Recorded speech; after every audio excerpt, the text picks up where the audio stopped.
Hello friend, જય શ્રી કૃષ્ણ। આજે બપોરે તો લાડવા ખાવાના છે, કેમ કે આજે અમારી બાના પાંચમના પારણા છે। તો સવારના બધા વહેલા ઉઠી ગયા હતા। આ બાજુ બ્રાહ્મણને દેવાનો સીધો અને દાનમાં દેવાની વસ્તુ રેડી હતી। પપ્પા છે તે મરચાં કટ કરતા હતા, કેમ કે આજે બનાવવાના છે પટ્ટી ભજા। ફોઈ અને મમ્મીએ લગભગ બધી રસોઈ રેડી જ કરી નાખી હતી। મમ્મીએ લાડવા માટેનો પાક લેતા હતા અને રસોઈમાં તો દાળ, ભાત, શાક અને સલાડ।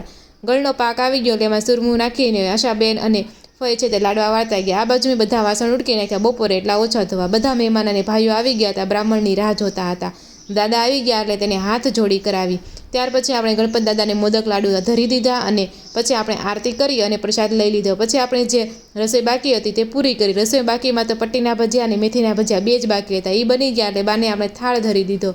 અને અમારા બંને ફઈને છે ને નાના છોકરાને ડગી ડગી કરતાં બહુ સારું આવે, અને છોકરા પણ જો કહેવાય એ બે પગે ઊભા રહે છે। બપોરા થતાં બધાને જમવા માટે આપણે આપી દીધું। પહેલાં જેન્ટ્સ લોકો બેસી ગયા અને પછી લેડીઝ લોકો બેસી ગયા। જમવામાં તો લાડવા હતા, પટ્ટીના ભજીયા હતા, મેથીના ભજીયા હતા, સલાડ હતું અને એવું બધું હતું। ને બધાએ જો જમી લીધું ને બધા જમીને પછી પોતપોતાના ઘરે જતા રહ્યા। અને પછી અમે પણ થોડી વાર માટે રેસ્ટ કર્યો, અને સાંજે તો કંઈ જમવા માટે બનાવવાનું નહોતું, કારણ કે ઘણું બધું થોડું ઘણું વધ્યું હતું।